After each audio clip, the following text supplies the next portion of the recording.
分享了，不是一样，不是，那这个是图片呢。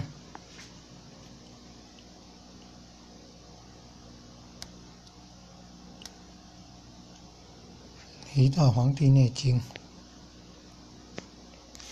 正气存内，邪不可干。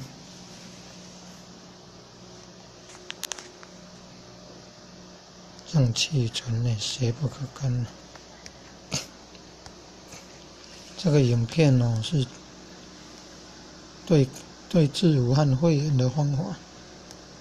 胡乃文中医师谈提到《黄帝内经》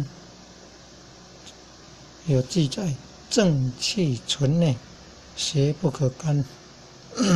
他有个抗避瘟香囊，也有一种中药材有香味的香气的，做成粉，打成粉末，粗流的细的粉末，要用不织布的袋子包好，放在香囊，放在香袋里面随身携带，需要的时候就闻一闻。